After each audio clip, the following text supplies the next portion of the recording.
Good afternoon, everybody. It's Dr. Galvin. Monday, January 18th. Happy Monday to everybody. I'm going to give you a very brief update today, not going to be super long. For those of you new to this little broadcast, my name is Jeffrey Galvin. I'm a physician, board certified in emergency medicine and obesity medicine. Work in an emergency department here locally outside of Charlotte, North Carolina. And I've been posting about the virus ever since it started. So we got a YouTube channel, a Facebook page. Please follow us, watch what we do. As usual, we usually start with numbers, and worldwide 96 million cases. We've crossed 2 million deaths so far from the virus. Here in the US, 24.5 million cases, over 408,000 people have lost their lives from the virus since the first death was recorded in late February last year. So we're not really even a year into it. We're like about 11 months since the first death. In terms of vaccinations, now speaking of vaccinations, I got my second dose of the Moderna vaccine today. I had my first dose on Christmas Eve, so it's about 26 or so days since the last one. After the first one, I kind of reported to everybody I had some soreness of the arm. I think that's most everybody has said that. Now, the second dose, I actually expect to get some more symptoms. I've been talking to my friends who have gotten their second dose. A lot of people are reporting things like fatigue, chills, low-grade fevers, body aches, soreness at the site. Now, those are not side effects of the vaccine, understand. Those are indications of your immune response getting triggered. So remember, the way our immune system essentially works is that the first time you get exposed to something new, in this case, this viral spike protein, the body reacts a little bit, but it gets kind of primed. It's like it gets real suspicious, and it's looking for it to happen again. And then the next time that exposure occurs, a lot of times it's a much bigger effect. So in the emergency department, a lot of times we'll see people come in having allergic reactions to an insect sting or something like that. And we'll ask them, have you ever been stung before? Oh yeah, did you have a problem? No, or had really mild symptoms. It's the second exposure that really causes this robust immune expression. And that's what we sort of expect with the second vaccine, is that you're going to get a much bigger response, and those fevers, chills, headaches, fatigue, malaise, those are not side effects of the vaccine. Those are indications that your immune system's working. So, I don't want to feel bad, but I do hope I get a little bit of something to know. In my mind, it'll reassure me that it's working.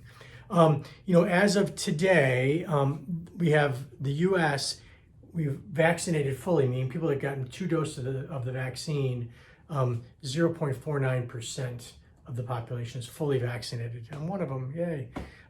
We've given out 40 million doses of the vaccine, of this vaccine, the Moderna, which I received, Pfizer, the AstraZeneca, the Chinese one, 40 million total vaccinations worldwide. In the US, 12 million. Have there been side effects? Yeah, there's been allergic reactions reported.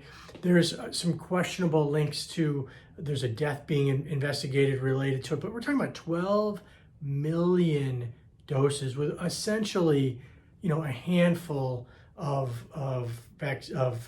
reports. I think I looked over the weekend, there's a database that people can self-report symptoms with. And I think there are 55 or 56 reports of problems. But, the majority of those things were either normal side effects you'd expect, or, deaths that occur after getting vaccinated. Well, if you give 12 million people anything, just by coincidence, especially when a lot of those people are very elderly, by coincidence, you're going to have people that are going to have problems afterwards. It may not be related to the virus at all. They're investigating those things to see if there's a link. There's possibly a link with some very, very elderly, like greater than 80 and very debilitated people that got vaccines in Norway that had early deaths. But even at that, even if you counted, 29, 30 deaths out of 40 million vaccines, I mean, that's, I don't even know what the percentage is. It's minuscule.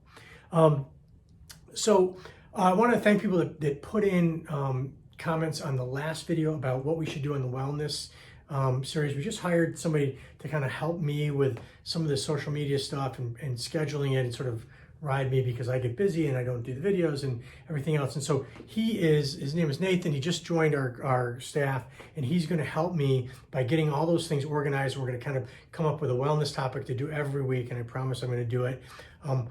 He's just started today, so we'll get that rolling. One kind of cool thing, I don't know if anybody has one of these.